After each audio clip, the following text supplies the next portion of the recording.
to speak out against what international organizations such as the United Nations, Amnesty International, Human Rights Watch, and the International Court of Justice have described as Israel's illegal occupation, ethnic cleansing, apartheid regime, systemic censorship, and plausible genocide. Our group does face pushback from some within the university who believe this issue should not be talked about because it stokes division, but we do not believe that shutting down debate for fear of stoking division is the right approach when there is a genocide going on in the world. Quite on the contrary, we believe that universities are precisely the place to put a spotlight on this because we have the knowledge and the analytical skills to discuss these issues in an evidence-based, rigorous, and respectful manner. We believe universities need to step up to their legal duty as enshrined in the Statement of Principles of Academic Freedom, which says, by being places of debate, universities are one of our most important pillars of civil society and represent a safeguard against forces that divide and undermine society. In terms of housekeeping, we will be recording this session and we've muted everybody's microphones and switched off cameras except for everyone except the speakers to avoid distractions. And the plan for the session is that my co-chair will first speak for about 6 minutes or so to set up the topic, and then each of our speakers will speak for about 15 minutes. There will be time for questions at the end, and to ask a question, please go to the right-hand side of the Teams interface and choose Ask a Question from the drop-down list. If this does not work for you, you can send an email to Tracy Farrell at open.act.uk.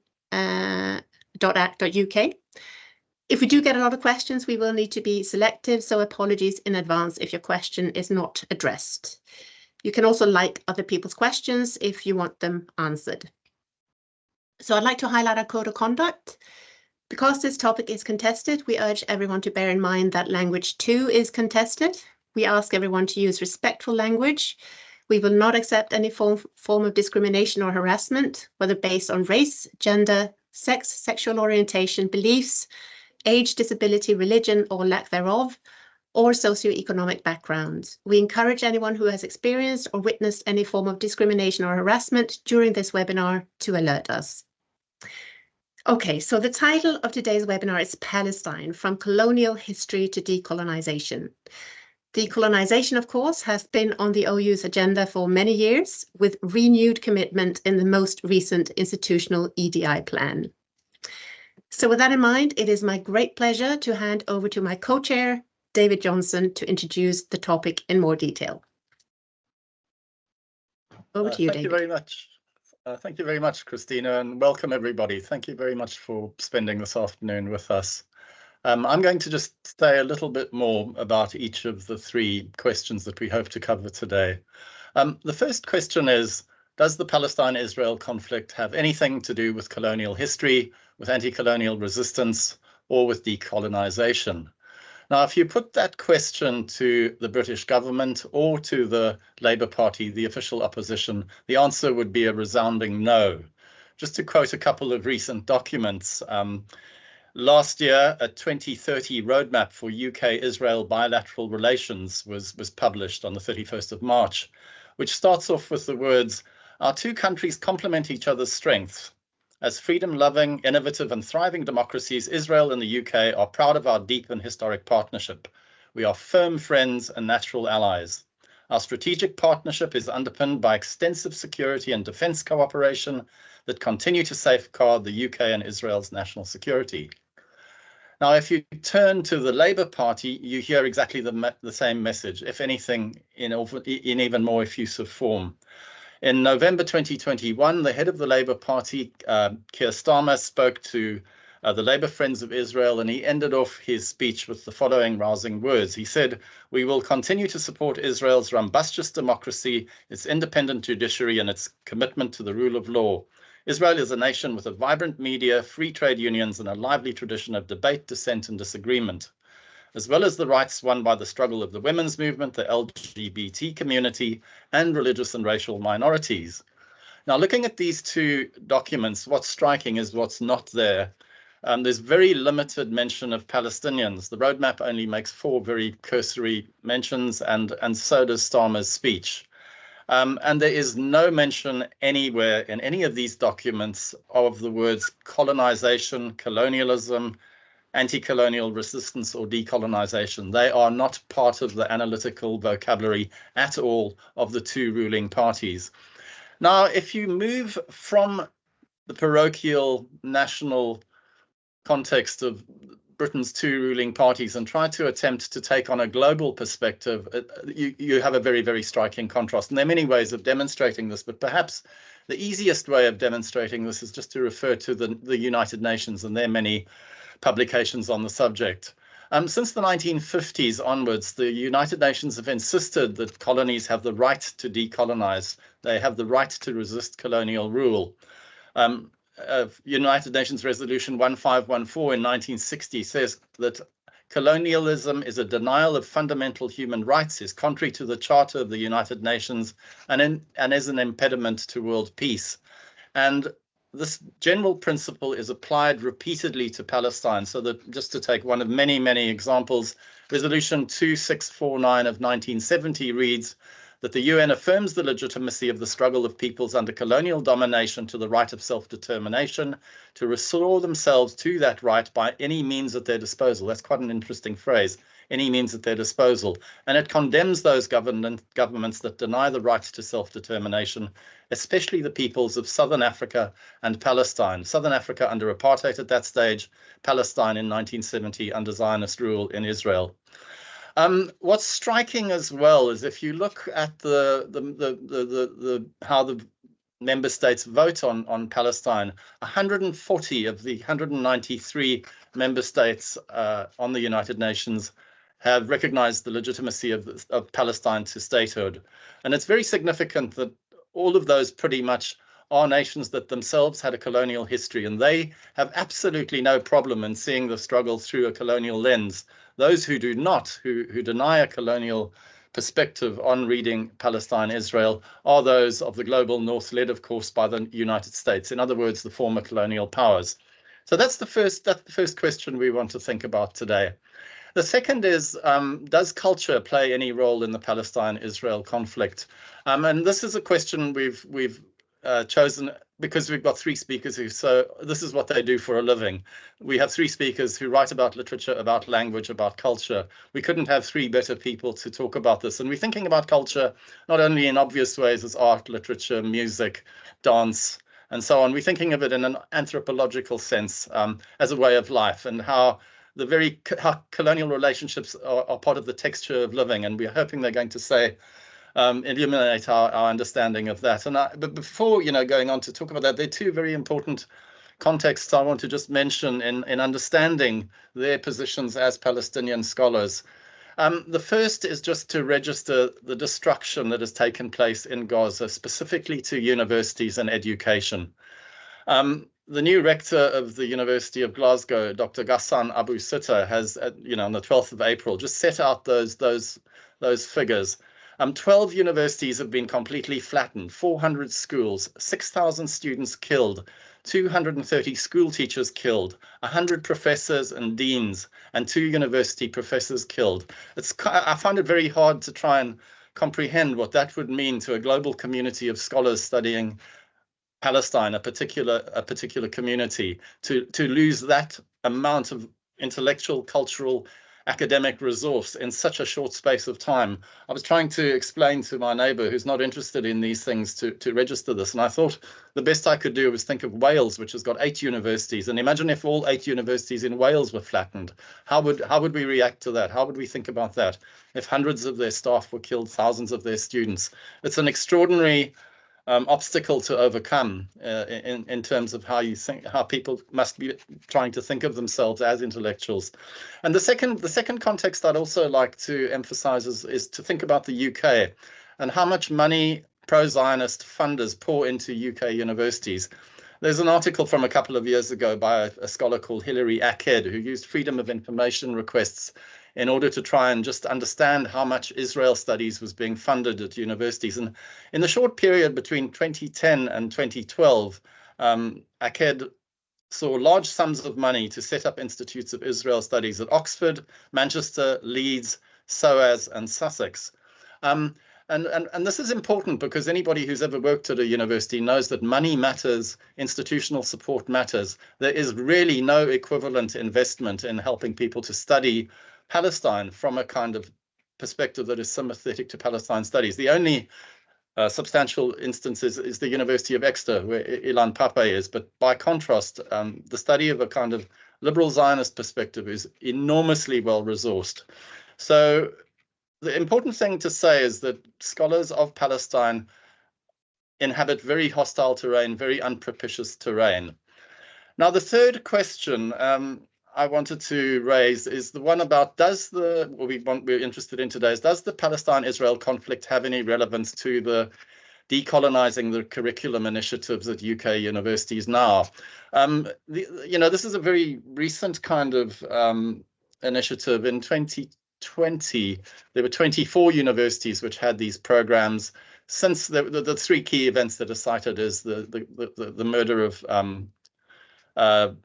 the murder of George Floyd on the 25th of May 2020, and the massive resurgence of Black Lives Matter, the South African Roads Must Fall movement, and the toppling of the slave trader Edward Colston's statue in Bristol. And those external events seem to have been catalysts for a massive investment in the decolonizing the curriculum, so that all universities in Britain do now sign up for that. But what do they mean when they say they want to decolonize the curriculum? Running through these documents, what they claim to do is develop anti-racist pedagogy, identify and critique Eurocentrism, teach non-European knowledge systems, question the origin and influence of colonial legacies, nurture self-awareness about unconscious racial bias, combat racialized white privilege, and so on. These are, I think, the sorts of commitments many people would sign up for. But I suppose what we're interested in, our group is interested in, and we're interested in if our speakers have any reflections on this, is, again, what's striking is the deafening silence about Palestine or about contemporary anti-colonial struggles, or even conceiving of these struggles in these terms, or even having anything to say to decolonizing the curriculum. And I suppose our final ambition as a group is to raise that as a challenge. Is it something that should be on a syllabus that uses the word decolonization, or is it okay to slide decolonizing the curriculum into a kind of institutionalized equality, diversity, and inclusion program, or does it require some greater intellectual and political commitments to place Palestine in an appropriate perspective, given the events that have been unfolding right now? So I want to just ask Christina, just a webinar like this is a start of an intellectual journey, not the end of one. We want to pique your interest. Christina, could you just go to the second slide with the references, and then we can just quickly run through them.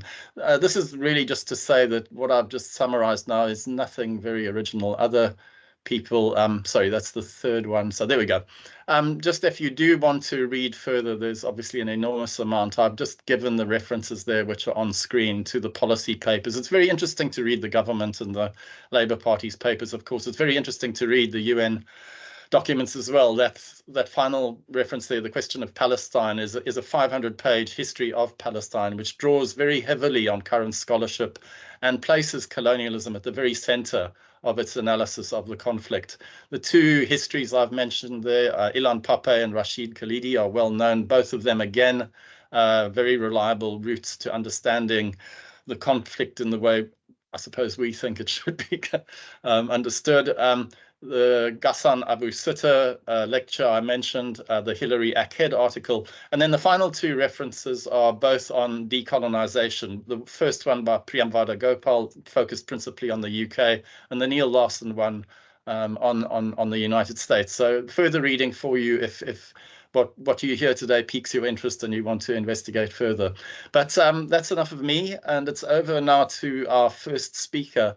Christina, if you want to bring up the cover of Bashir's book, that'd be great.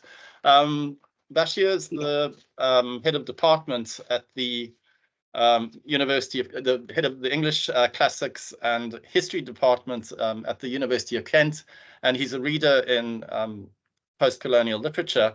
The novel that's on the screen there, the Palestinian novel from 1948 to the present, he came out in 2016. Fantastic book. I'd strongly recommend. It's not just about literature.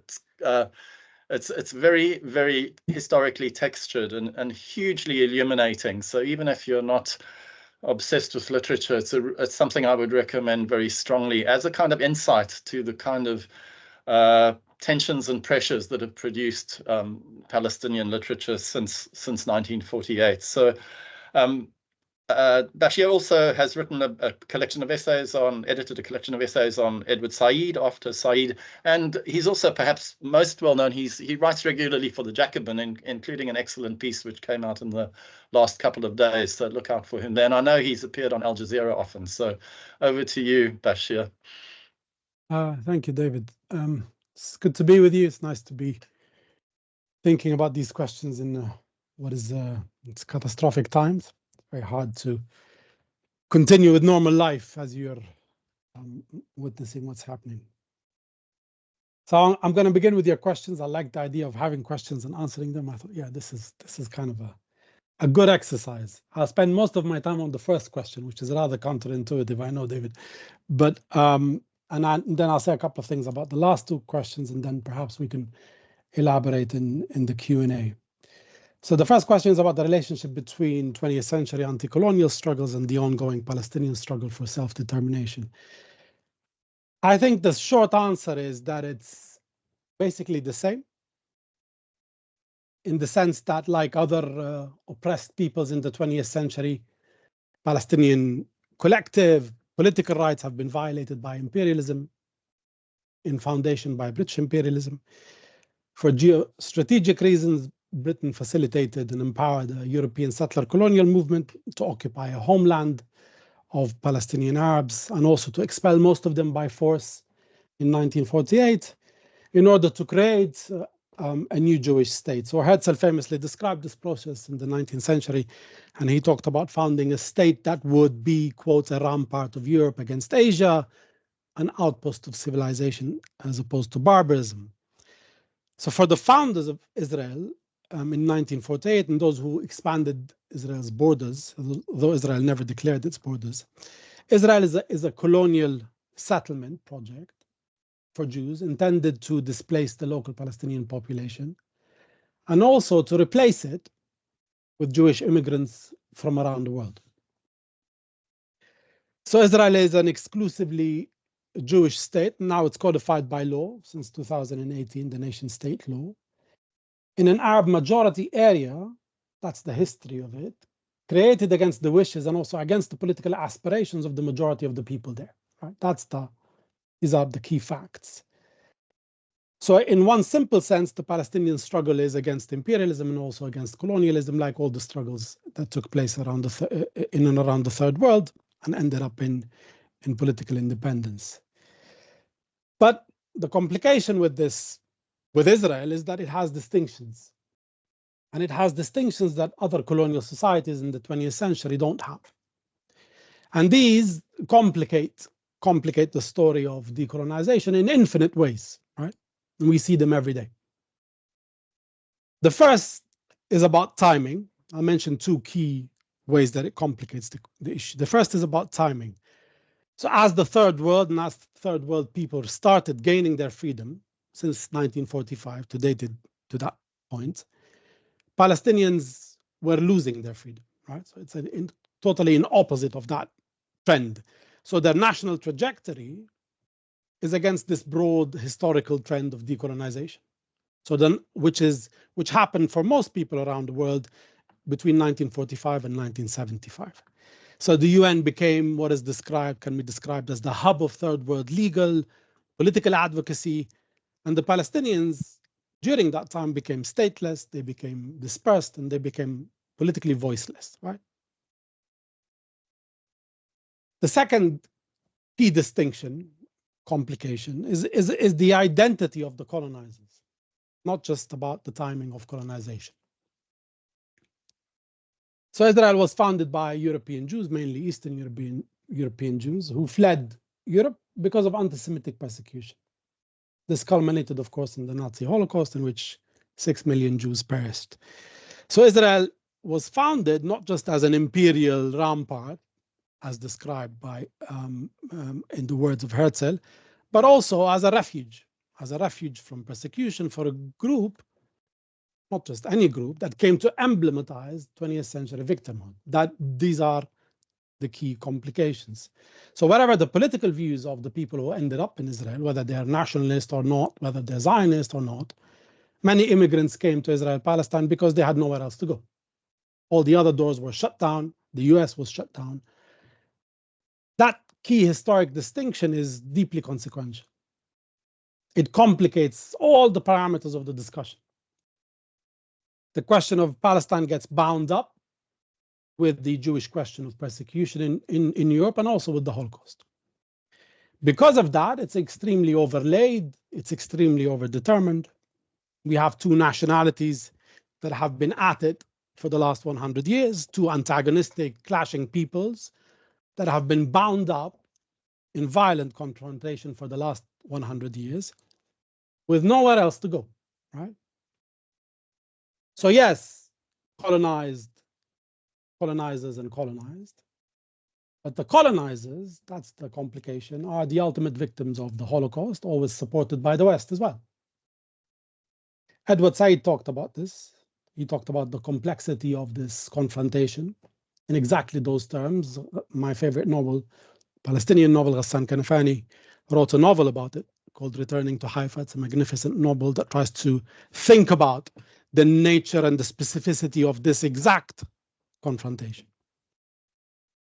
So because of Jewish historic victimhood, if you like, the Palestinian question is infinitely more complicated than, say, the South African question, right? Where you have a majority black population against a minority of colonists. The confrontation takes place within the context of decolonization. It's very obvious where most global sympathies lie.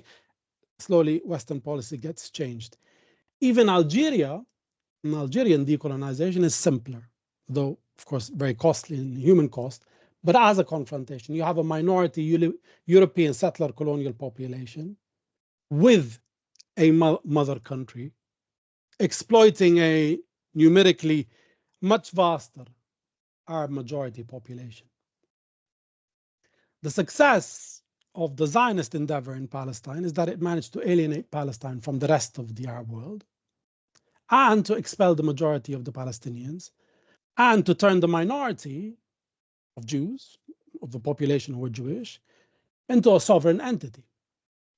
So Israel has become the most powerful state in the region with vastly more superior military than anyone else and anyone else combined in the region, and is now, of course, sponsored, as we saw in the last couple of weeks, and protected by the most powerful empire in the world that the world has ever seen. So when evaluating either the history of decolonization or the prospects of decolonization in the future, this massive power differential between Israelis and Palestinians should be considered. These are the problems that we have to deal with. This is nothing we can ignore. So while Israel is supported by the West, supported by the US, the Palestinians have no sponsor or protector, no state sponsor or protector. The opposite is actually true. Most Arab states collude with Israel against the Palestinians. Most Arab regimes, not the people. So you might think it's unfair and you might think it's unjust to resolve the question of European persecution of Jews, that issue over in colonial Palestine. Sure, I agree. Why not historically resolve the question of anti-Semitism in Europe through equality, for example, rather than accept Herzl's and then Ben-Gurion's very statist colonial solution in the Middle East? It's a legitimate question. That's all very true. But it's not what happened. What happened is an ongoing historic catastrophe for the Palestinians, and the flip side of it, an unprecedented historic success for the political Zionist movement, which is ongoing. So this is precisely, I think, the political terrain that we have to wade through in order to get to any modicum of justice in Israel-Palestine. So is decolonization possible in Israel-Palestine? It fundamentally depends on what you mean by that. Is an Algerian scenario possible, where the majority of the settler population as a result of a civil war leaves or doesn't want to stay, 1 million leave and go back to the mother country? I would say no, that's not possible. Neither is it just for that to happen. That's a very complicated question. There are generations of Israeli Jews born in Israel who have no other home. Is a South African scenario possible of equal political rights, one person, one vote? It's certainly politically just, right? But is it possible in the near future? Not down the line, in the near future? The answer is no, it's not possible.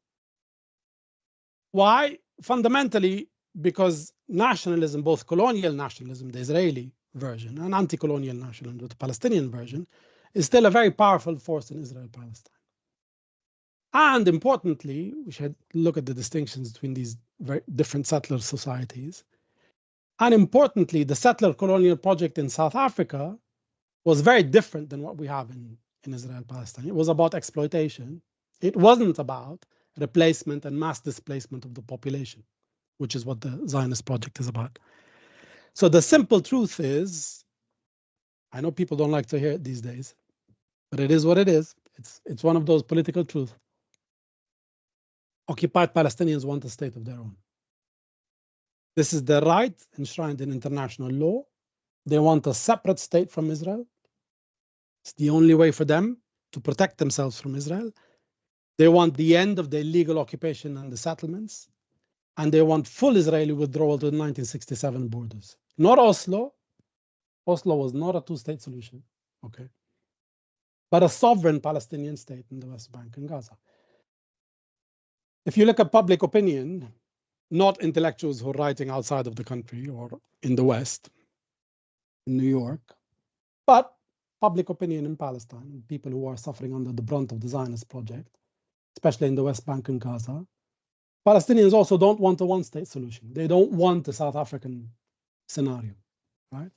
Only a tiny minority do, mainly because they think that expanding settlements have made the two-state solution impossible. So mainly as a kind of desperation, which is this is the only thing we have. Down the line, in the future, we'll have one state. I don't know when. In the meantime, we have to suffer under the brunt and the subjugation of the Israeli regime. But politically, if two states is impossible, one state is even more impossible. Fundamentally, because an overwhelming majority of Israelis are against it. For them, it's the end of Zionism, and it's the end of having a state of their own, which is what we've been fighting for 100 years. You don't have to like this. You don't have to agree with this. But these are the facts of the conflict. This is the very complicated reality that we're dealing with. So ending the occupation of the West Bank and Gaza doesn't resolve the Palestinian question. I don't know of any Palestinian who would think that or who would say that. All of us have family who are refugees, who are languishing outside of Israel-Palestine, right? Ending the occupation does not resolve the Palestinian question. There is still a refugee question of 1948. There are still unequal rights for Palestinians in Israel who live in a state, apartheid state, in a state that is hostile to them and becoming even more hostile, discriminatory, and also totally dispossessing of their resources and of their land. But ending the occupation does end the genocide that's happening in Gaza now, does end the politicide of the occupied Palestinian people. It also ends their daily humiliation and their daily subjugation to Israel. It also frees them from Israel's colonial yoke. If I think decolonization has any hope or any meaning on the ground, it is here. There's a global consensus for a Palestinian state, which is constantly blocked by Israel. This is news to no one, but it's there. Most of the UN General Council votes it in every year. It also votes in the right of return for the Palestinians every year, ratifies it. So if Palestinians have any chance for freedom, it is within the parameters of international law. The same law, link back to some of my remarks at the beginning, which empowered and enabled those anti-colonial struggles of the third world and also enshrined their rights of self-determination. So as in all anti-colonial struggle in the post-1945 period. To safeguard rights of the oppressed is to fight for the right of self-determination against national oppression and against domination. So Palestinians here are no different than any other people. This is the longest part of the talk. The others are much shorter. They'll get quicker to the point. The second is about the role of Palestinian culture. So there's no question about that Palestinian culture imbues the struggle for freedom, literature, cinema, way of life, resilience, music. Culture is significant. It changes narratives. All of us who've taught literature in the classroom feel the different effects of culture. When you give students a novel, it's very different than when you spend time hammering a political point or telling them about the history that they resist and that conflicts or contradicts with their grandmother's stories. It's much simpler to give them a novel. Novels help you identify, they provide you with context, they provide a different narrative, and they articulate voice that you have to engage with. They allow readers to identify with the oppressed, to understand their motivations, to understand their reasoning, their worldview, etc. Culture also enables a discussion about values, about principles, which is crucial for addressing political realities. But again, let me play the same card I played in the first question. Culture is no substitute for politics. We can't build a future on cultural solutions or on positions that emanate from culture alone. The question of Palestine requires a political solution. That means, again, wading through the mud of the conflict. It means organization. It means changing minds. It means shifting policy. It means advocating realistic options that can improve people's lives.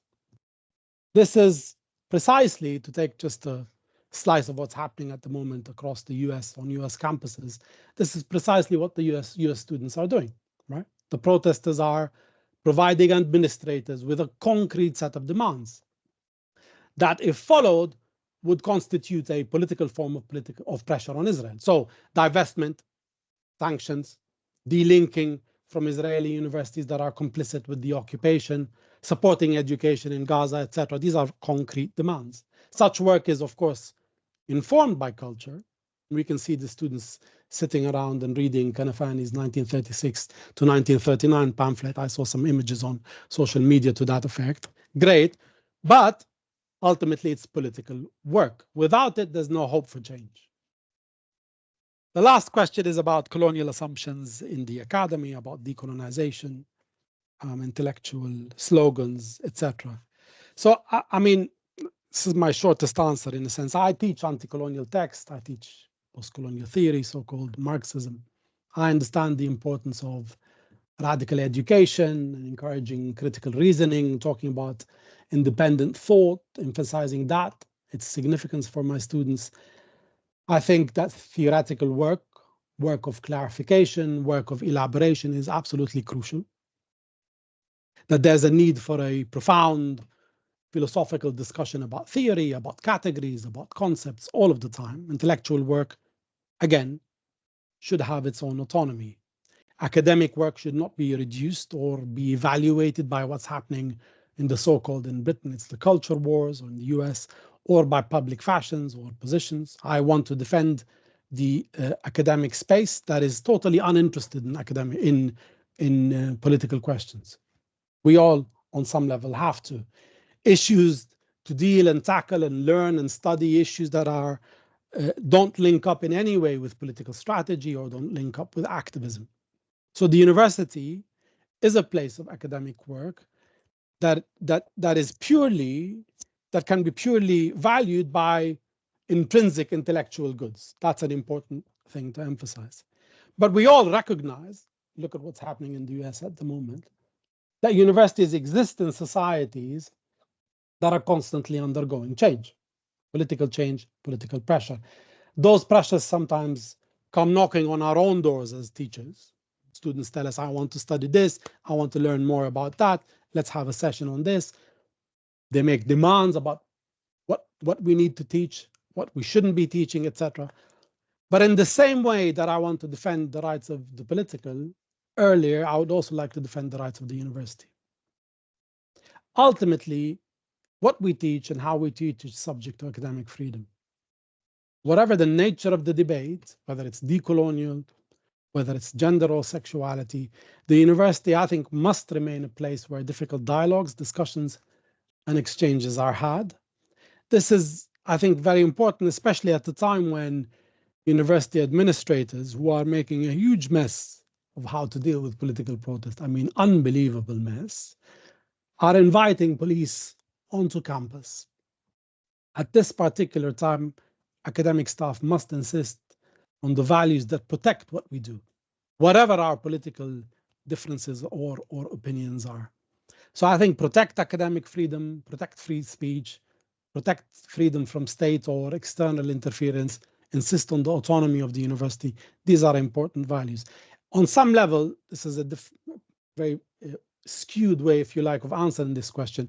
On some level, I see the debate around decolonization in this much broader context about academic freedom.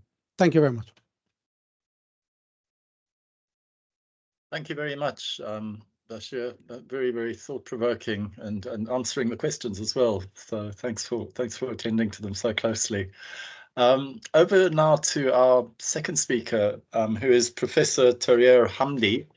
Tahrir is a professor of anti-colonial and resistance literature and president of the Arab Open University in Jordan. Tahrir recently, her most recent book, maybe if you could bring up the book cover there.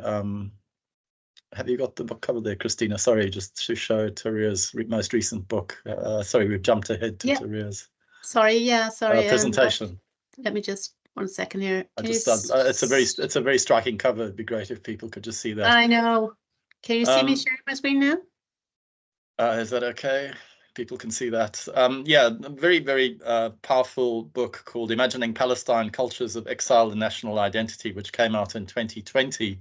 Yeah, just fantastically rich discussion, not only of literature, but also of cartoons and a range of different forms of cultural resistance, graffiti, very wide-ranging, a very wide definition of culture, which is so illuminating about the texture of resistance in Palestine, Israel today. And the book has won several prizes. And Tahrir's also got another book out this year entitled Ghassan Kanafani, Selected Political Works, perhaps the most interesting and provocative and subtle thinker of the 60s and 70s, Palestinian thinker, radical thinker.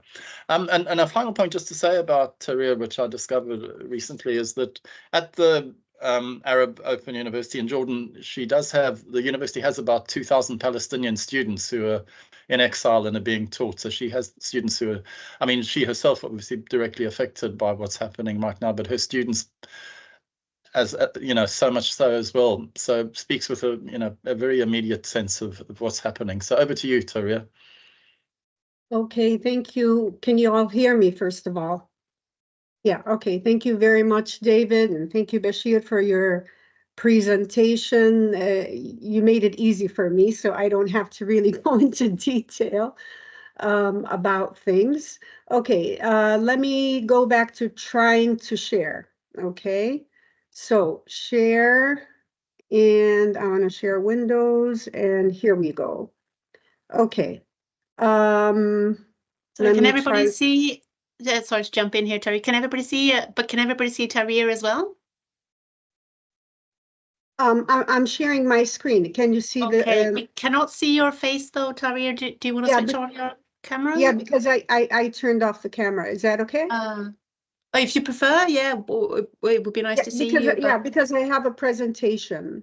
Oh, okay. So you want us to focus on the presentation? Okay, whatever you prefer. Yeah, that's fine. So you can see my presentation now. Yep. Okay, let me begin then. I'm going to try to answer all the questions, maybe not in such an organized manner as Bashir did. He did a great job on that. But the question was, I mean, how do we see Palestine in terms of 20th century anti-colonial struggle?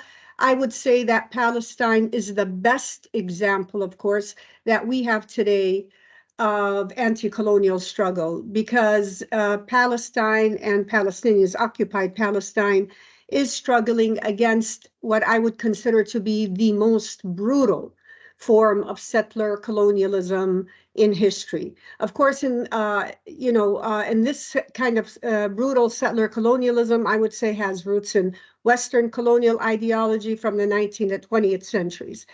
Two struggles that could be seen in a similar light, yet different, they were mentioned by Bashir as well. Algeria, 1962, gained its independence, and it's known as a country of 1 million martyrs, but actually they were 1.5 million martyrs. And of course, Algeria is what inspired Frantz Fanon's The Wretched of the Earth, and of course, South Africa, which dismantled apartheid in 1993, infamous for its very brutal apartheid regime. But I would say that Palestine not only combines both types, but I would say it is a much more extreme example of settler colonialism, precisely because, and please, I want to emphasize this particular point, because Zionism is an ideology that is predicated upon the total destruction of Palestine and Palestinians as a people. Okay, why is that? Because Israel was established in 1948 as an ethno-religious settler colonial entity. Okay, and it's been 76 years now. And Israel has systematically gathered Jews from all around the world, offering them, of course, immediate citizenship in the supremacist apartheid Zionist state, while at the same time systematically expelling the indigenous Palestinian population from their homeland. So if we were to think of two things that Zionism as an ideology and Israel as an ethno-religious settler colonial colony is predicated upon, is based on, it would be the fact of expulsion, and we've seen that, and you're seeing that today in Gaza, and genocide. Can we deny what is happening today in Gaza? Okay, Israeli citizenship, of course, according to Israeli citizenship law,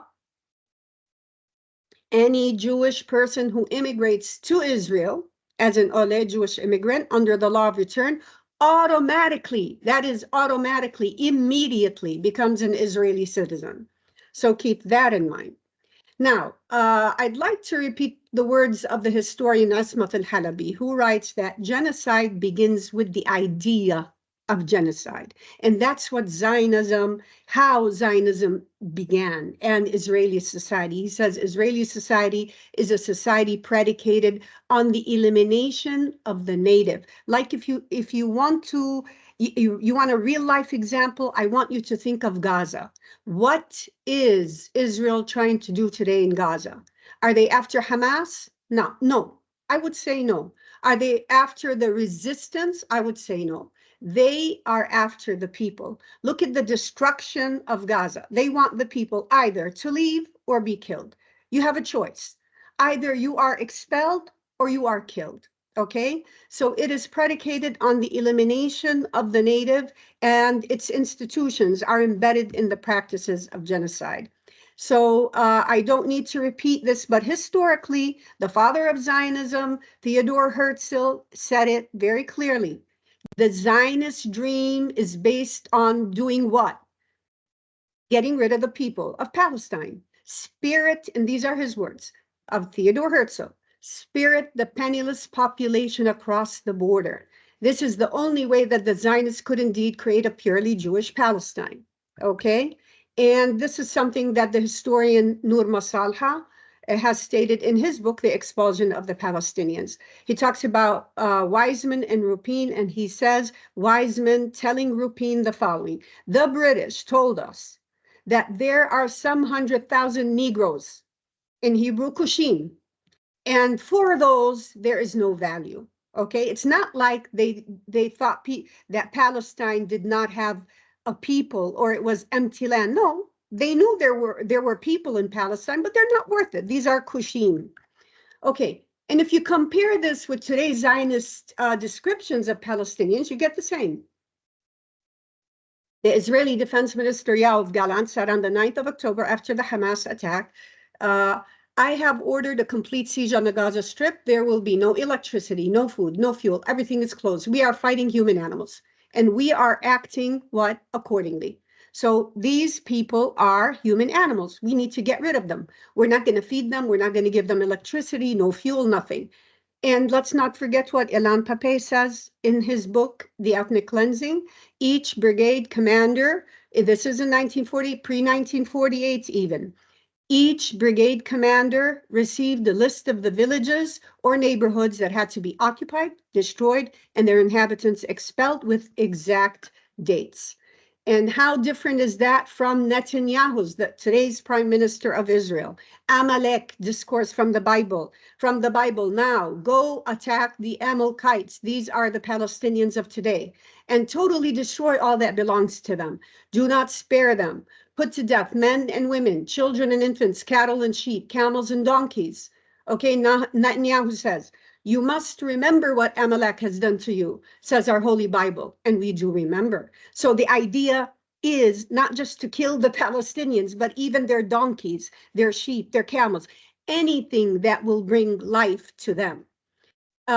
This is not very different from what Ilan Pappé told us in his, not his, of course, but the Zionist Plan Dalet, Plan D, which included mass forced expulsions, the destruction, torching of thousands of homes, important buildings and landmarks and agricultural fields, numerous massacres meant to terrorize the people so they can escape and save their lives, biological warfare, which meant infecting the villagers' drinking water with typhoid fever and others. So that's the problem we have today, okay? We have refugee camps, we have Palestinian dispossession, we have Palestinian exile. In 1948, you had about 540 Palestinian towns and villages that were ethnically cleansed of their inhabitants by Zionist militias. Around 750,000 to 800,000 Palestinians were expelled. That's 80% of the population. And I think, David, you mentioned Ghassan Abu Sitta, who's now the president of Glasgow University. He calls it a genocidal project. Israel is a genocidal project. And he says, so what we've learned from the genocide and about genocide over the last now 7 months, we've learned that scholasticide, that is the elimination of whole educational institutions, both the infrastructure itself, the buildings, all 12 universities have been completely destroyed, completely flattened, not just the infrastructure, but also human resources. All the many professors and two, of course, university presidents were killed, as David mentioned. And Ghassan Abu Sitta also says that, of course, Israel is a genocidal project, but it is also a part of an axis of genocide, which includes the United States, the United Kingdom, Germany, Australia, Canada, and France. Okay, so my question is, so what happens after genocide? After, let's say, the finality of genocide, this carefully engineered famine. Let's not forget in Gaza, it's not that just people are being killed. It's not just that buildings and infrastructure is being, let's say, destroyed, okay? Even the famine is engineered. They're not letting any food and water in, okay? What happens after all that? Okay, and for Abu Sitta, of course, he tries to be hopeful. He says that, so part of our resistance to the finality of genocide is for us to talk about tomorrow. And I think this is where culture comes in. Plan for tomorrow. Work on healing the wounds of our people. And the aim of this war is that there would be no Palestinian tomorrow. He says we own tomorrow, and tomorrow is a Palestinian day. Okay, let me take a look at what happened on October 7. And I just want to bring in like some anti-colonial theorists like Frantz Fanon. Frantz Fanon says that colonization begins with violence. The violence of the colonizer, right? The violence which has ruled over the ordering of the colonial world, which has ceaselessly drummed the rhythm for the destruction of native social forms and broken up without reserve the systems of reference of the economy, the customs of dress, the external life, everything. That, and here I want you to concentrate on Fanon's words here. That same violence, will be claimed. By whom? By the colonized, the oppressed, and taken over by the native. At the moment when, deciding to embody history in his own person, he surges into the forbidden quarters. If you think about it, logically, not emotionally, can you apply Fanon's words to what happened on October 7? Jodi Dean, an American political theorist who was fired from her job because she wrote this article on the Palestinian question, and she says, and I think here I have it written, yeah. The title of the essay is "Palestine Speaks for Everyone." And this is what she says about October 7, by the way. This is an American professor, a political theorist. The images from October 7 of paragliders evading Israeli air defenses were for many of us exhilarating. Here were moments of freedom that defeated Zionist expectations of submission to occupation and siege. In them, we witnessed seemingly impossible acts of bravery and defiance in the face of certain knowledge of the devastation that would follow. Who could not feel energized, seeing oppressed people bulldozing the fences and closing them, taking to the skies and escape, flying freely through the air? The shattering of the collective sense of the possible made it seem as if anyone could be free, as if imperialism, occupation, and oppression can and will be overthrown. So if we think about it in this way, I'm going to use here Edward Said's ideas of creating beginnings. Creating beginnings, and these beginnings, unlike origins, beginnings are intentional, and they bestow power and agency upon the individual or group. Whereas, of course, origins are given, beginnings are made, they're invented, they're imagined. So creating beginnings, I say, is an Said says, and I say, is an empowering act. Murid Barghouti in his, this is all culture here, the culture of resistance, if you will. In his memoir, I was born there, I was born here, Murid Barghouti asks or writes, but I tell myself, no reality cancels out imagination. Reality waylays us quickly, but gives rise in the mind to further imagining. I come close to asking myself if there is a truth outside the human imagination. So I do concentrate, like in my book, Imagining Palestine, on imagining, on hope, and for me, imagining also the outlines of a better world, as Patrick Williams would say, involves creating a hopeful discourse of liberation. By the way, my name means liberation, tahrir, a discourse of resistance, and this is very important here, against defeatism and surrender. When I say defeatism, I mean the Palestinian Authority. I mean Arab regimes. Despite the seeming hopelessness of the present situation of genocide, massive destruction, and the intended expulsion of the Palestinian population of Gaza and the so-called West Bank. One of my friends who was killed in Gaza on December 13, was it? December 6, it was, I think, was Rifat al-Arir. And I just want to remind you of his poem, If I Must Die. What does he say? If I must die, let it bring hope. We'll see Rifat in a little while.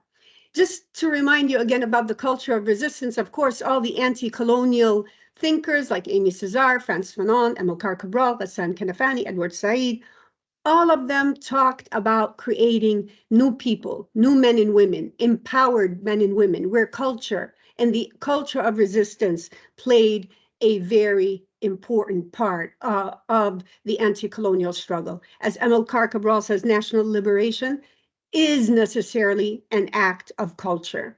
And let's not forget resistance literature by Ghassan Kanafani and the importance of creating a strong foundation of a culture of resistance to the armed struggle. And Frantz Fanon, of course, says the same thing. This is Rifat al-Arir.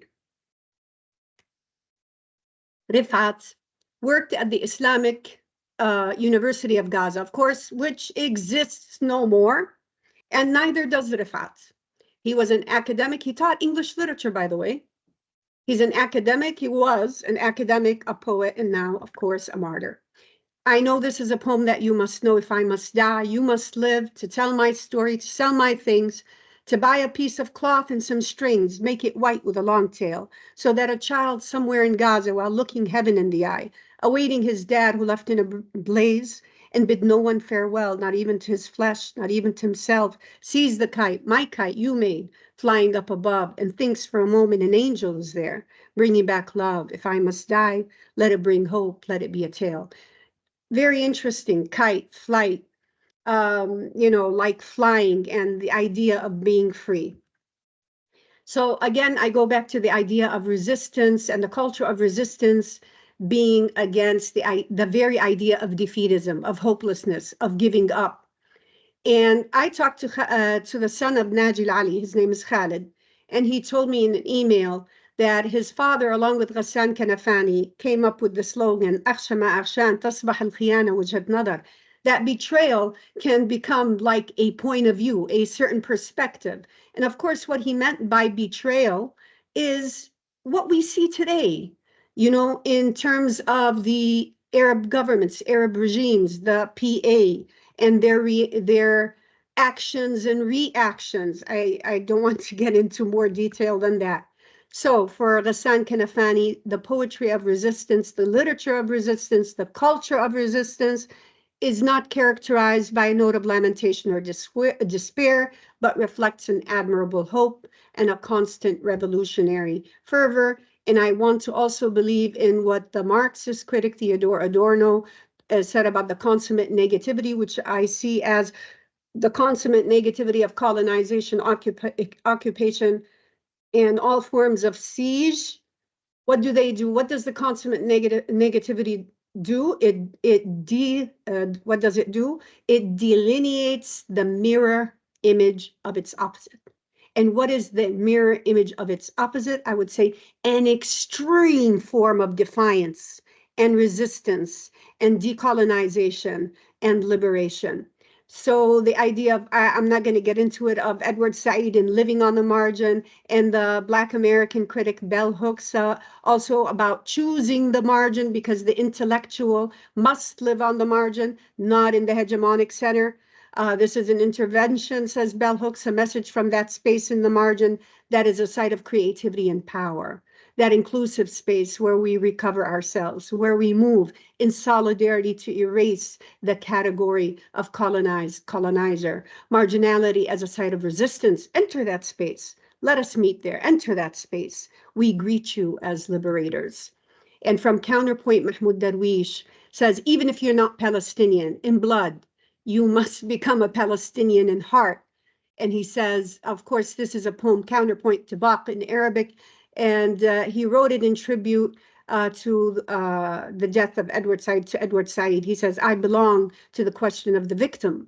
Were I not from there, I would have trained my heart to nurture there, dear of metaphor. So carry your homeland wherever you go and be a narcissist, if need be. The outside world is exile. Again, the idea of exile and where the intellectual should live in the margin, in exile, a metaphorical kind of exile. Exile, the outside world is exile. Exile is the world inside. And what are you between the two? In another poem by Mahmoud Darwish, A State of Siege, he nurtures hope, he says. And what does, in the same poem, in State of Siege, what does the martyr teach the poet? He says, the martyr teaches me no aesthetic outside my freedom. No aesthetic outside my freedom. And as we know from, also we learned from Palestinian hunger strikers, there's no aesthetic outside my freedom. Handala, which is the character created by Najil Ali. This cartoon, how do we teach Palestine? We can teach Palestine through cartoons, through music, through literature, through novels, through dance, through, theory. On the shirt of the man, it says لا صلح, لا مفاوضات, لا اعتراف, لاجئين 1948, which means no reconciliation, no negotiations, no recognition. 1948 refugees, meaning that the refugees must return. One of the questions dealt with the embedding of colonial assumptions and legacies in Western institutions, universities. Why is that? Well, it's obvious the formidable power and wealth of the Zionist lobby and the Zionist propaganda machine, especially in its control of Western media institutions and governments, which has enabled Zionist ideology to control the narrative on Palestine for the past 8 decades. Even if you consider the word anti-Semitism, okay? It's currently being used whereby the mere mention of the word Palestine and Palestinian is labeled anti-Semitic. To support a ceasefire in Gaza is anti-Semitic. To be opposed to the Zionist-designed famine in Gaza is anti-Semitic. Finally, I say, we have the permission to narrate, as Edward Said says, and I would say that Gaza has a lot to do with that, so much to do with that. Gaza has exposed the hypocrisy of the so-called Western, i.e. also British, human values. What human values? Not only has the worst genocide in modern human history been normalized in official Western circles, official, I say, Western governments have even formed an axis of genocide, as Ghassan Abu Sitta says, and Gaza has also exposed Arab regimes. It's not that we didn't know Arab regimes were, in alliance with the Zionist entity.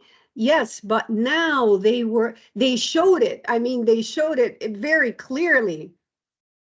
But Gaza, I would say, has also spotlighted the resistance to genocide and Zionist settler colonialism in different parts of the world, especially now at elite American universities such as Harvard, Yale, and Columbia, where students have constructed pro-Palestinian encampments. Now, last I read, it was more than 80 universities in the United States, and it's spreading in Europe now. So I say we must imagine the opposite of genocide. We must create a culture of resistance as well that will enable us to imagine Palestine and the return of the millions to their homeland, as Mourid Barghouti says. And I'll just end with another picture of my book. And thank you very much for listening. Amazing. Thank you so much, Tahir, for that very, very powerful and brilliant talk. Thank you so much. So I'm delighted now to introduce our final speaker, Dr. Muzna Awayed Bishara. Let me just share my screen here so you can see her book cover here. Just a sec.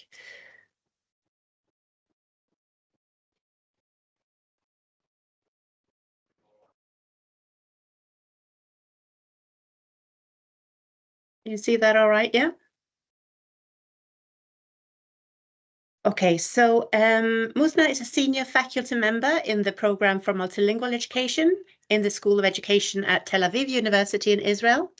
And she will be taking up an honorary position as well at UCL, I believe, very soon.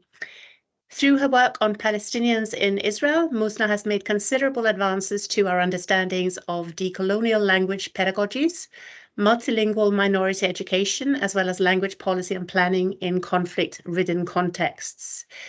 She has an impressive track record of articles in leading peer-reviewed articles, such as TESOL Quarterly and Applied Linguistics, book chapters in edited volumes, and a monograph shown here titled English as a Foreign Language Pedagogy as Cultural Discourse, Textbooks, Practice and Policy for Arabs and Jews in Israel.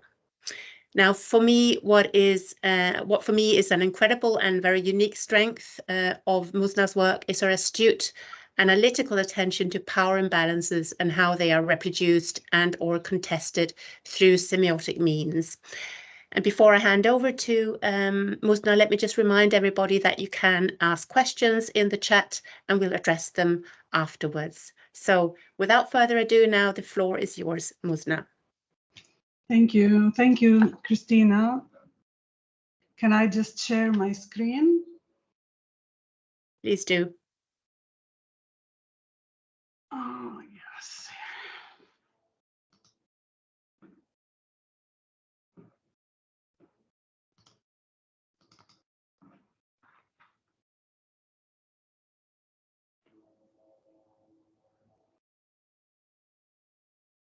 Okay, so can you see my...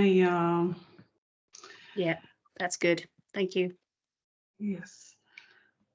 So thank you for the invitation, and I want to thank also Bashir and Tahrir for their fascinating introductions and also very moving introduction, Tahrir. I will try now to take you somewhere else. I will try to get you a bit of a sense of what's happening inside Israel, what's happening with Palestinians inside Israel, and allow me to begin by a citation from Edward Said from 2003. I think what they need, what they want is my silence. Unless I die, it's not going to happen. In Culture and Resistance, the late Palestinian literary and cultural critic Edward Said urged intellectuals to challenge and defeat both an imposed silence and the normalized quiet of unseen power wherever and whenever possible. Responding to Said's call, I will relate to the three focal points raised by the webinar today by focusing on how Palestinian youth in Israel, who are subjected to a colonized educational regime, resist and undo colonial fear. Before I do that, I would like to state a word about my positionality. I speak from a complex, yet troubled positionality marked by being both a Palestinian and an Israeli citizen. My identity might seem to some an impossible way of being, doing, and becoming in a world that is still predominantly subscribed to dichotomous and established exclusions. I often experience such perceived impossibility in having to confront the question, so are you Palestinian or are you Israeli? While I have been continuously struggling to search for a way beyond binary impasses, I finally found inspiration in confronting my locus of enunciation and in rediscovering the epistemic and socio-political matrices from which I speak as a Palestinian, Israeli citizen, woman, speaker of Arabic, Hebrew, and English, but above all, as a human being. It is important to clarify that my focus is on the Palestinians who remained inside Israel after 1948 and after which Israeli citizenship was imposed on them. Palestinians constitute today some 21% of the population in Israel, while they used to constitute the majority in Palestine before 1948. While Palestinians in the occupied territories live under a repressive military occupation, Palestinians in Israel are discriminated against by a variety of laws which ratify differential treatment in several dimensions. Discrimination is also palpable at both the educational and socio-linguistic levels, as I will try to briefly illustrate today. I start by sharing a personal story that happened during the May 2021 events. Then, uprisings in the Jerusalem neighborhood of Sheikh Jarrah began when the Israeli Supreme Court was expected to deliver a ruling on whether to uphold the eviction of 6 Palestinian families from the neighborhood on May 10, 2021.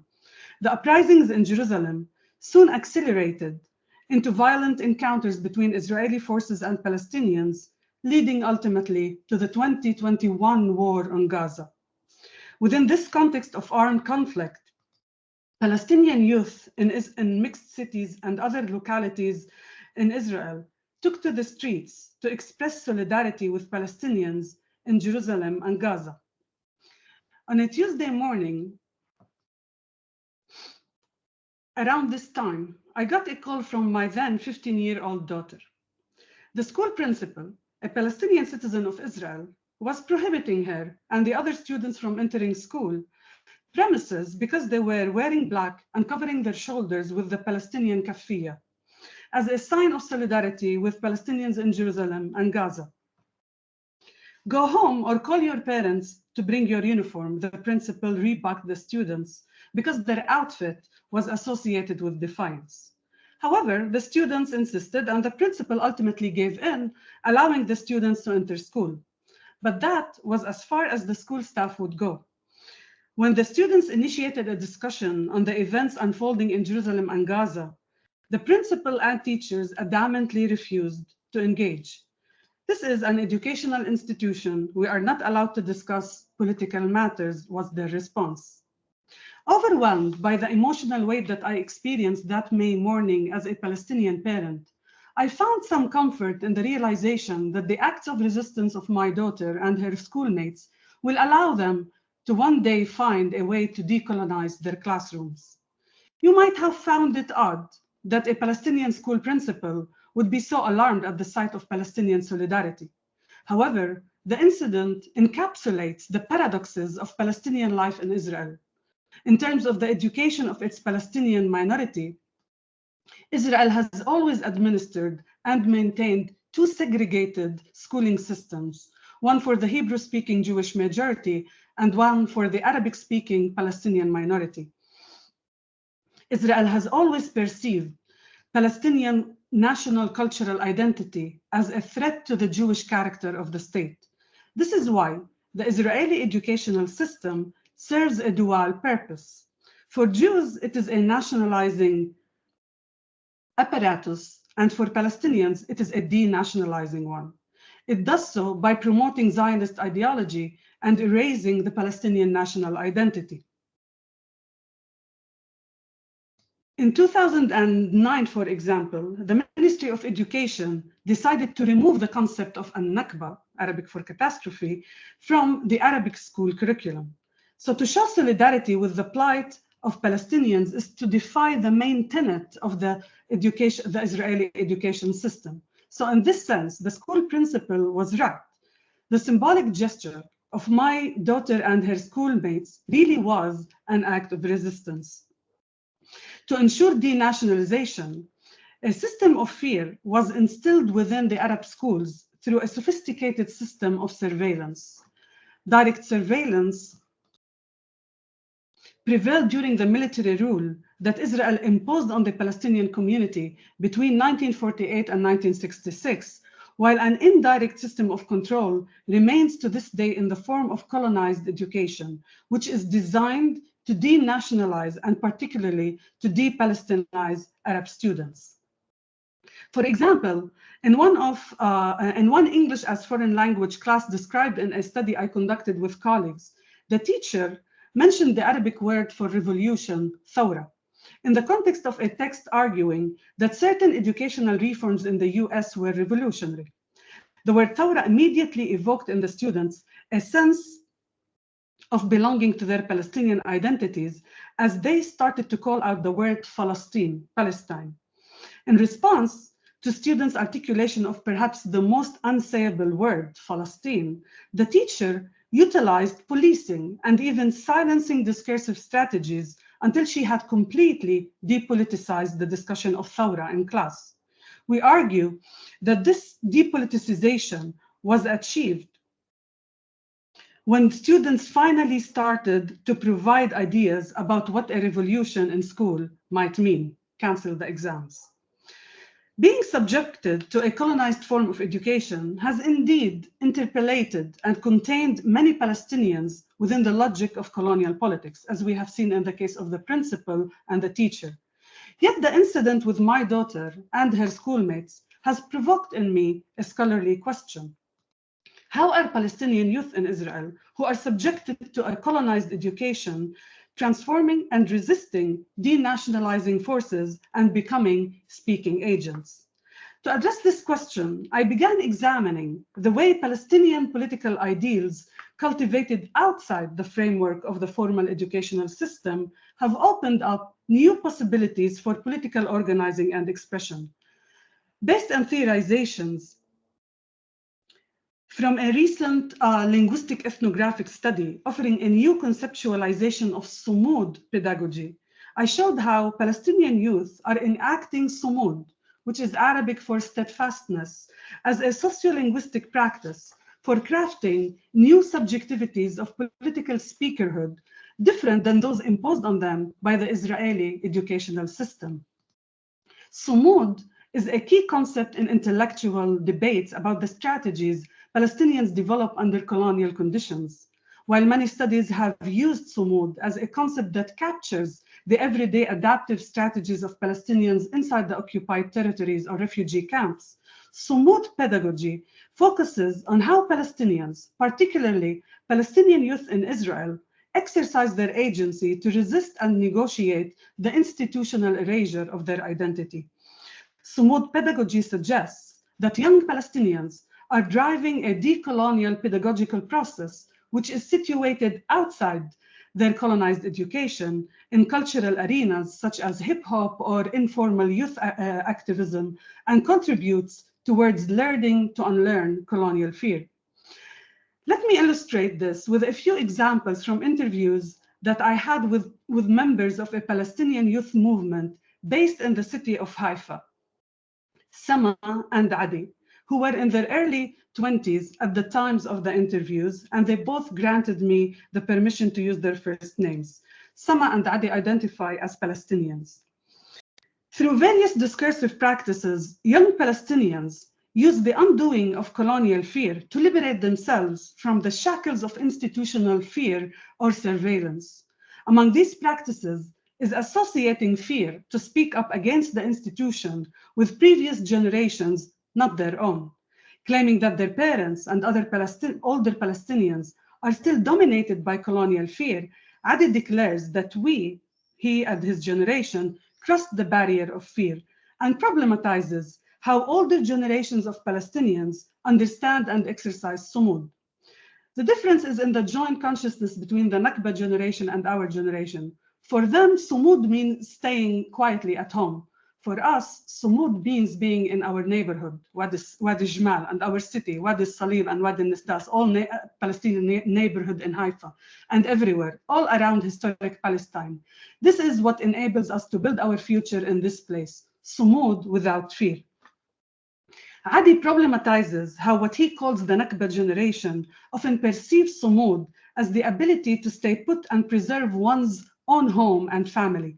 This perception of sumud limits, in his view, the need to enable broader, more encompassing modes of steadfastness.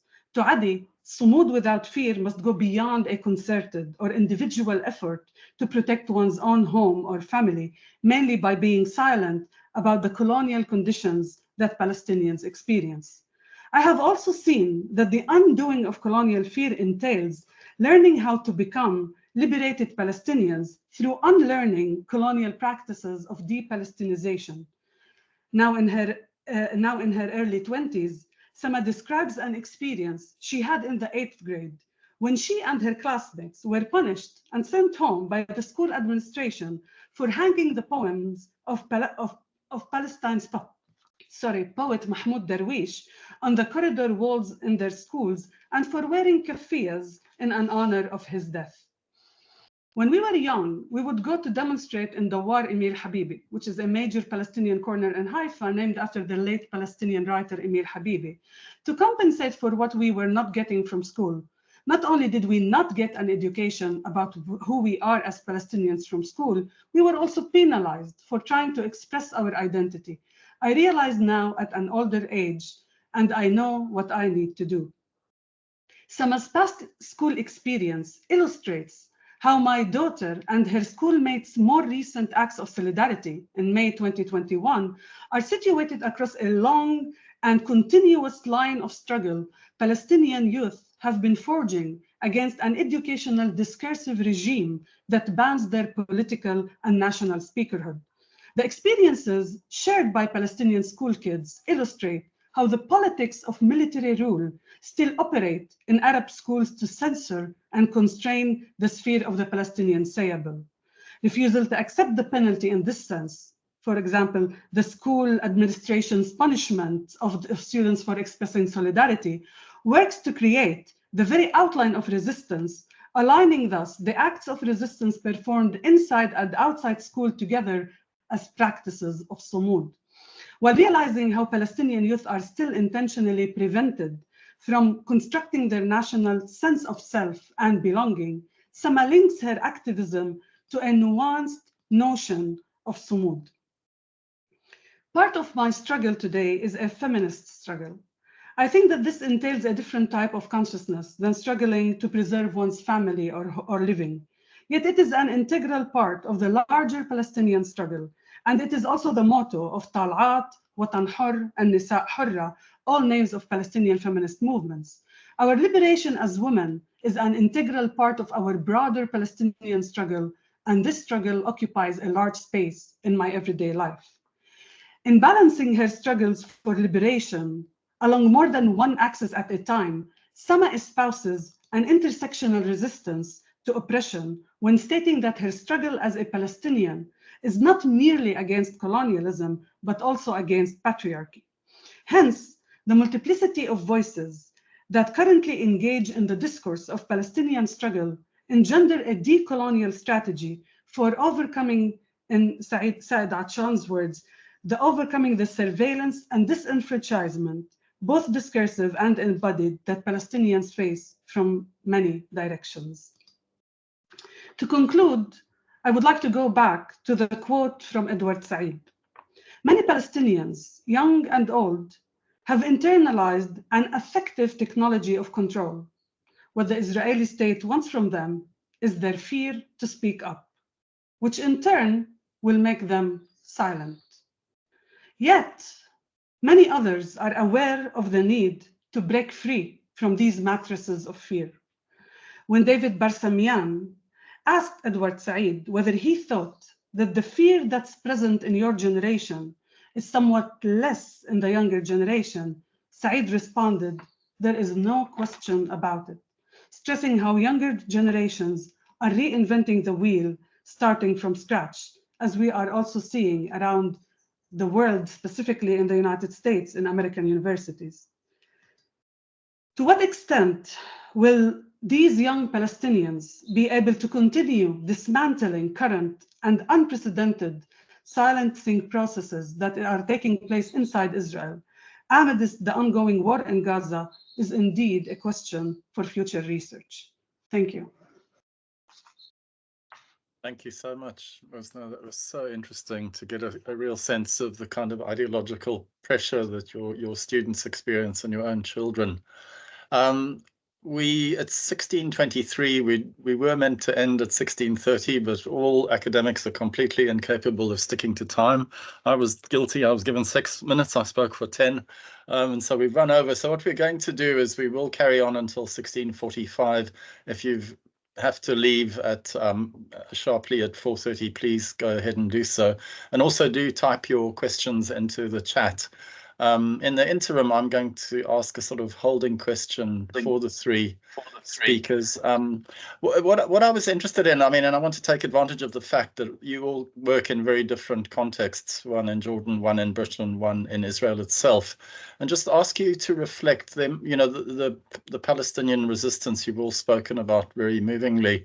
It's obviously incredibly fragmented. Palestinians in America must feel very different to Palestinians in Israel, to Palestinians in Jordan, in Syria, in Lebanon, in Britain, and how you see that as a problem, as an opportunity, and are there hierarchies within those different diaspora communities? Are certain Palestinian communities more powerful, more influential?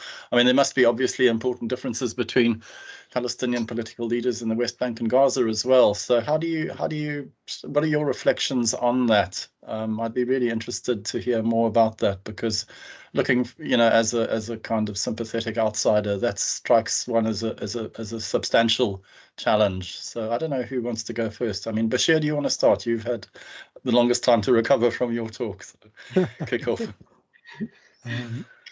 Thanks, David. So I think the main problem historically is that the Palestinians at the moment don't have a unified strategy of liberation, right?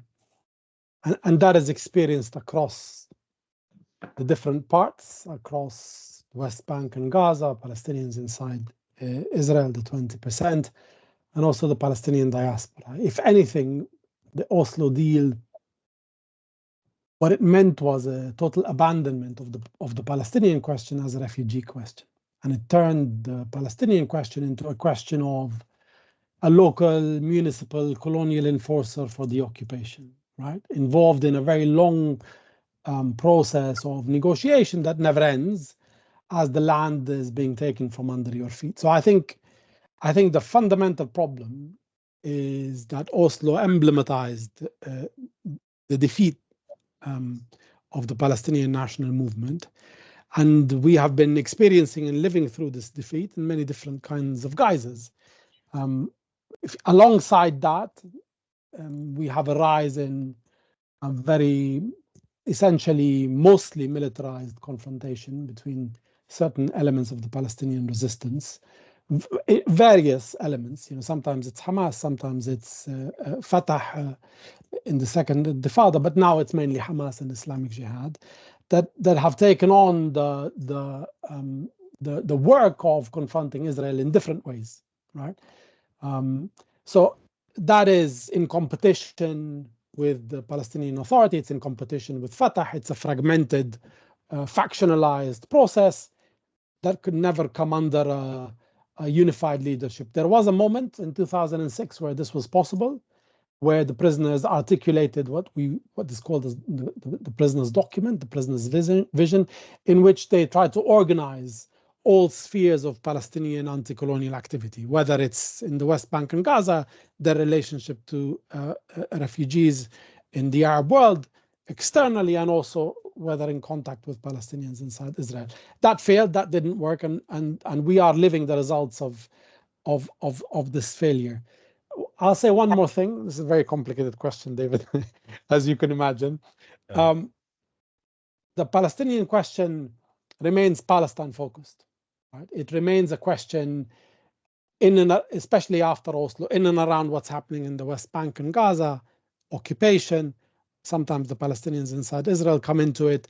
But fundamentally, that shouldn't be the case. Right? Fundamentally, the Palestinian question should be, which is why when I'm asked what should people advocate for externally in the West, what should people call for, whether they should enter this debate about the 1 state, 7 state, whatever it is, my answer is always very simple. You shouldn't. Just advocate for the Palestinian right of self-determination. But actively what that means is that ultimately it means the involvement of Palestinian refugees, whether they're in the Arab world, and also, they're becoming much more prominent politically. The voice of Edward Said emblematizes this also in the West, right? Also in Europe, in their different political variants, and importantly in the US. So what that means ultimately for formulating a Palestinian struggle for liberation is very important, very complicated. But in terms of suffering and urgency, that's the problems that we have to deal with all the time, right? In terms of suffering and urgency, the focus on the West Bank and Gaza, I think, is fundamentally legitimate. Okay, thanks very, very much. That's really, really illuminating. Terry, do you want to come in and say a little bit more? Okay, David, you talked about the resistance being fragmented. I don't think that's maybe the correct expression. Okay, to be honest, the resistance is not fragmented. You have Palestinians in different parts of the world, true, in exile, in refugee camps, in under occupation, in 1948 occupied Palestine. Let me give you the example of Jordan. I would say, I'm going to disagree a little bit here with Bashir in terms of the two-state solution. So allow me, please. I don't think you can have a two-state solution, Bashir. And the reason, I mean, if you listen to my presentation, I think you would understand why. You have a very brutal religious, let's say, settler-colonial entity, as I said, that is predicated upon the destruction of this people or the expulsion of this people. They will never accept a Palestinian state alongside a Jewish state.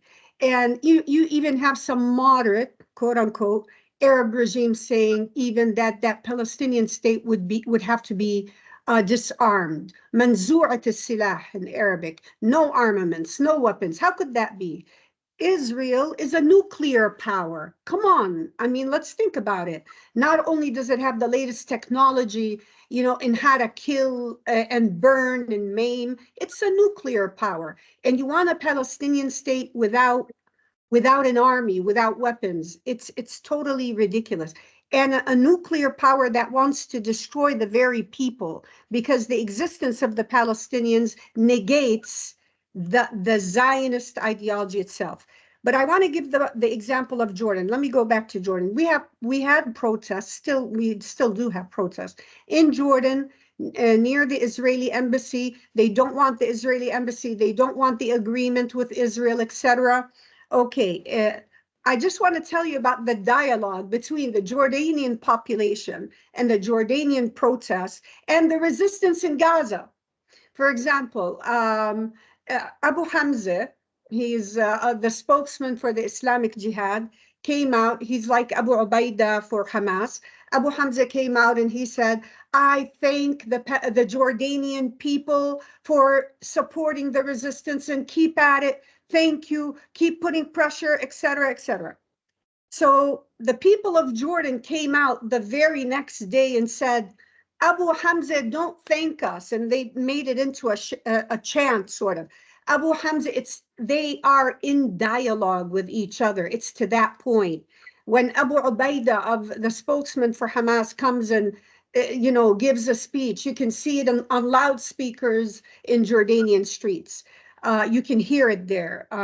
What I'm saying is, I would say that the vast majority of the Palestinian people all around the world, wherever they are, support the armed resistance. But I am not only saying that the only way to liberate Palestine is through armed resistance. You need, as Fanon says, as Edward Said said, as Amilcar Cabral said, as Amy Cesar said, as any anti-colonial thinker has said, you need to use all means possible. Of course, BDS is very important. Protests are very important. Transnational solidarity with the Palestine struggle is very important. Armed struggle is very important. Creating a culture of resistance, a unified culture of resistance, is very important. That's why intellectuals are very important, because they need to lead the struggle. Even in Arabic, there's like a saying that resistance organizations use, وحدة الساحات. Which means the unity of the fronts, meaning the unity of all of the resistance movements in the areas. So I think it's not just by protest, it's not just BDS, it is not just armed struggle, it is everything together, it is everyone together, in addition to transnational solidarity movements. But the resistance itself is not fragmented. People are fragmented. Yes, I do agree. However, if you ask me about like PA, the Palestinian Authority, I can tell you the vast majority of Palestinians around the world do not support the Palestinian Authority in Ramallah. They do not support the alliance of Arab regimes with the Zionist state. I can assure you of that. I mean, if you were to study the phenomenon, you would see what I'm saying, and it would be true. So the idea of culture to liberation, the culture of resistance, you cannot separate the two. And I do believe that the dismantling of Zionism is the core. The dismantling of Zionist ideology, the dismantling of the Zionist regime is also the core to liberating the people of the area, Arabs and Jews alike. Thanks very much, Tahrir. Mosna, over to you. Do you have any thoughts on the many different Palestinian communities that are engaging? Yes, well, yeah, thank you. I agree with Bashir that this is a really complex question. And again, I would like to amplify voices from within, because it seems that our positionality makes things even harder to talk about imagining liberation in these very tough days. As you have seen in the news, Palestinian academics in Israeli universities are really found now under the microscopes. They are persecuted. The case of Professor Nader Shalhoub Kuverkian from the Hebrew University of Jerusalem best illustrates the the percussions of speaking against the Israeli institution, and as not alone now to speak about what is happening in Gaza. And as an applied linguist, I study how the use of certain words, such as genocide, may cause the imprisonment of certain academics here in Israel. So therefore, speaking from inside is different than speaking from outside. And this is why I mentioned my positionality in the beginning. And I think that the notion of the locus of enunciation becomes really super important and super significant in talking about these imagining the Palestinian liberation. So this is one. So for myself, I speak as a Palestinian academic based in Israel, but also as a Palestinian who belongs to this land. Okay, I'm part of the indigenous minority. Okay, my parents were born, both of my parents were born before 1948. My father was born in Nazareth, my mother was born in Haifa, so nobody can take this away from me, that I'm indigenous, that this land belongs to me. And this is why I cannot possibly imagine, okay, a Palestinian state that Nazareth and Haifa and Jerusalem, okay, and all of the Palestinian localities are not part of. So this is why I think that, and as Bashir said, we cannot also ignore the fact that many generations of Israelis were born in this land after 1948, and the fact that the colonizer is both a victimized subject, okay, complicates the matter even more, okay, because it seems that they see themselves as the legitimate now, okay, so-called the legitimate settlers or the legitimate owners of the land.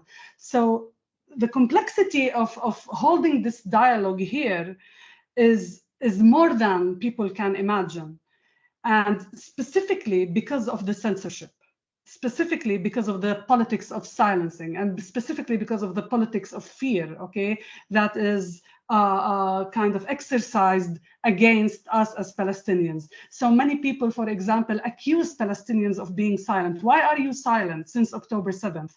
Well, people are tortured in prisons. And people, okay, well, you say, okay, people can lose their jobs, so this is the price that they will pay. I agree that, you know, some people are trying, and this is why I posed the question at the end of my talk, that many people are really busy now with engaging with the questions of breaking free from these matrices of fear. But it takes time. It takes time, especially when there are families, when there are children, okay, at stake, when there are children, when there are also the Palestinian students in Israeli universities. More than 100 students have been arrested by Israeli police since October 7th, and they are still facing serious legal charges in Israeli courts. And so we have, it seems that our responsibility, or our ethical responsibility, is kind of, I'm not sure whether it cannot be compartmentalized. Okay, we cannot compartmentalize our responsibility, but as Palestinians inside, okay, we need also to look at what is happening inside, to the Palestinians inside, and the kind of the danger that we are facing on a daily basis, and the fact that we also work on a daily basis with Israelis. So Palestinians today work in hospitals, in universities, in all public and private, sectors, hand in hand and together with Israelis.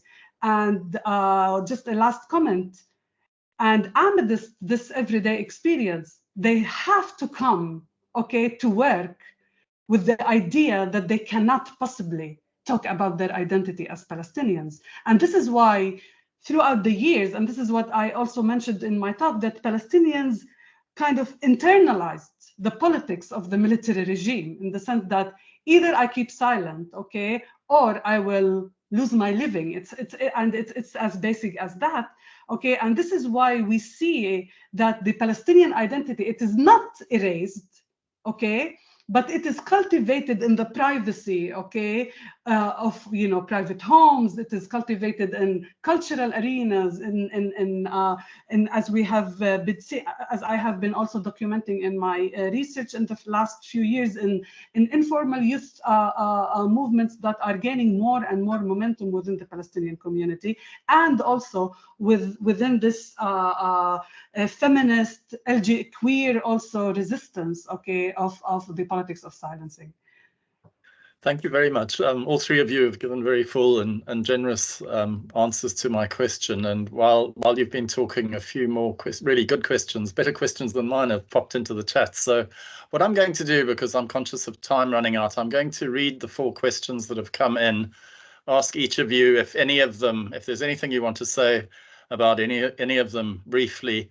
And then I'm afraid we'll have to wrap up. We can't abuse your generosity and keep you any longer, I'm afraid. So the first question was, to what extent do you think narratives of history position a decolonial future as unimaginable for Palestine? So is the language of the narratives of Western history, do they preclude the possibility of imagining of Palestine? That's the first question. I think a resounding no would come from Tahrir. As you've argued very compellingly. The second question is a question about solidarity for people who are not Palestinian. It's a question that goes, how do you imagine meaningful solidarity with those of us who are not Palestinian, but who are committed to decoloniality everywhere it is absent and blocked? Another interesting question. And the third question is part of the colonization that of colonizing the Western mind, where perhaps the guilt of allowing the Holocaust works together with the dehumanizing of Palestinians to silence any open conversation of the struggle to end this apartheid genocide? And then the final question is also, I think, a really interesting one about the labor movement. The point made that the South African struggle in the 1980s was led by a militant and self-educated trade union movement alongside a vibrant civil society. What role does organized labor play in the Palestinian struggle? So as I say, you can't answer all 4 of those in the sort of 2 or 3 minutes that remain, but if you'd like to maybe just have a last word, respond to any of those that you'd like to briefly, and then we'll thank you and let you go and thank everybody, wrap up. So as I say, brief answers, because I'm conscious of how we've overstayed our time a bit. I don't know, should we go in the reverse order? Musna, do you want to go first, and then we'll switch it around?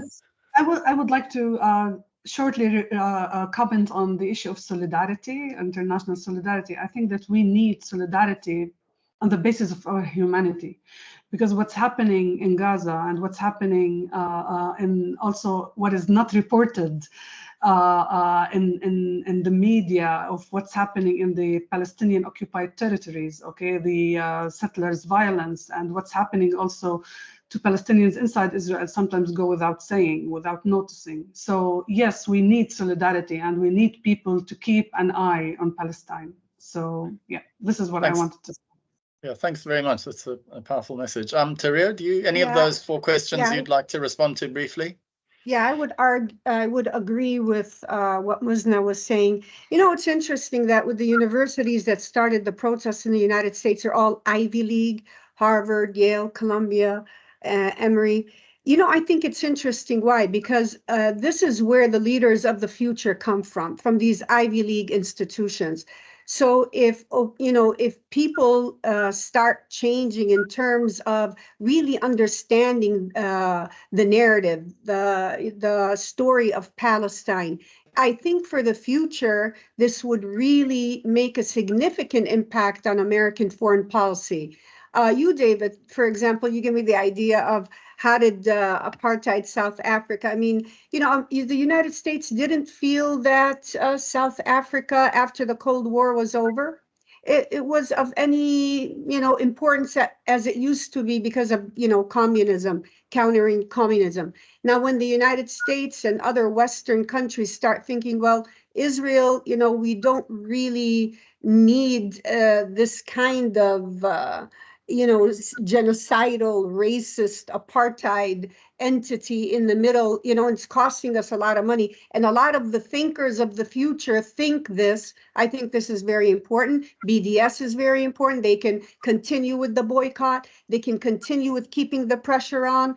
believe me, this in the West, in the United States and Europe, will start changing official policy. So I would say you're not Palestinian, but that doesn't mean you cannot fight for the Palestinian cause, because it is a moral cause, is a righteous cause, it is a, you know, it is a human cause. So keep up the pressure.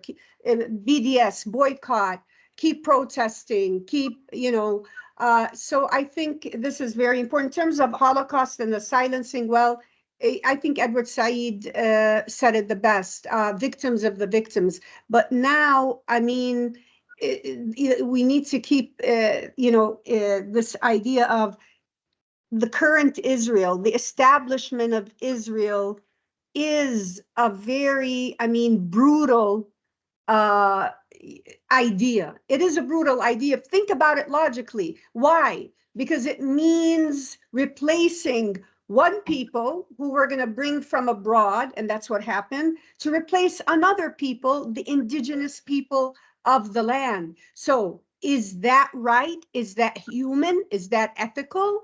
So we need to understand the core of the situation, but keep up the pressure 100% and break the silence.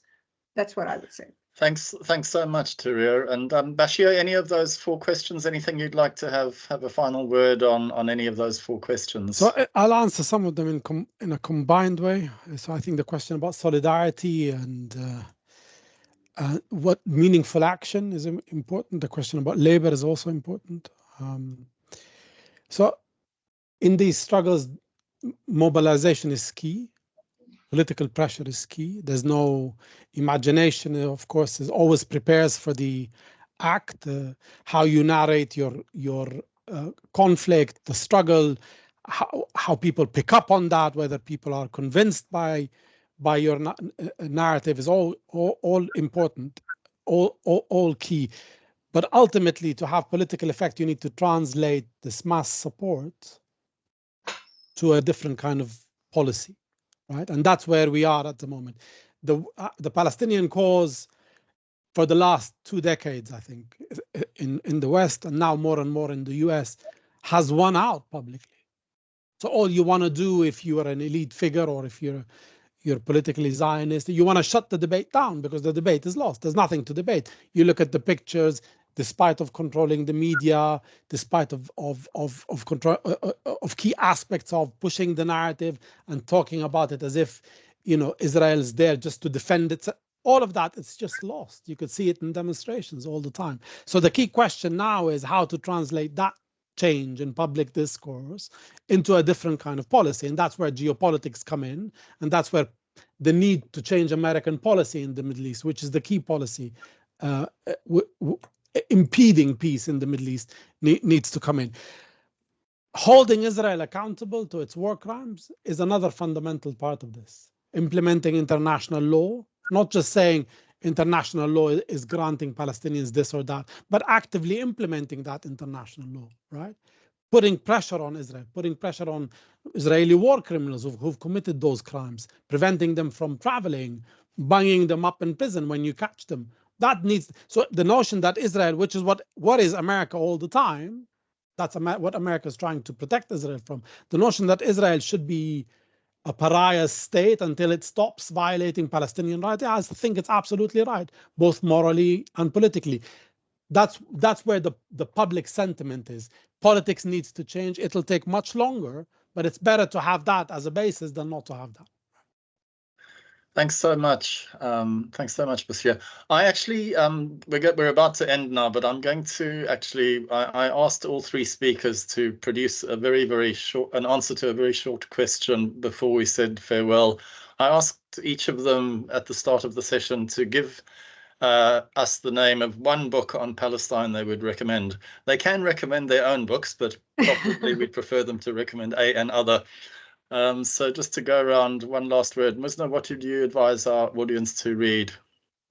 I think that I used it in my presentation, Culture and Resistance. By Edward Said, okay. Because Bashir, it's an interview, so it's nice. Yeah, and okay. So one, Bashir, what would you recommend? One book? I think we have to write new books after this catastrophe.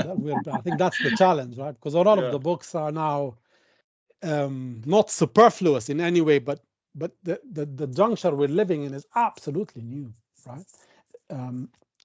I won't say more. I would recommend Rashid Khalidi's book on the 100-Year War. I think that's a very good narrative to think about what's happening. Thanks very much. And Tahrir, what would your one book be? Oh, that's so hard. Besides imagining Palestine, well, you know, for me, maybe the one that got me thinking, because it just focalized everything for me, was maybe The Ethnic Cleansing of Palestine by Ilan Pappé, because there was a lot of information, factual information there, exactly how it was done, how systematic it was, how brutal it was. Because every time, when I even look at Gaza now, I say, okay, so that's what they're doing. Biological warfare, famine, genocide. It's all there in Ilan Pappé's book. So I would say, I do like Rashid's. I do like Noor Masalha's 4,000-year history. Of course, Edward Said and the one that was mentioned, The Question of Palestine. But for me, it's because the facts were there. That's what I would say. Thank you so much. Thanks to all three of you, and thanks, fantastic talks, and thanks to everybody for coming along. And I'll pass over to Christina to have the last word. Yeah, nothing to add there other than huge thanks to all three speakers and to David as well for co-chairing this with me. It's been absolutely brilliant and so powerful. Thank you so much, and thank you for all who came to listen as well. Thank you very much. Thank you for having us. Yeah, thank you. Bye. Bye. Bye. Bye. Bye.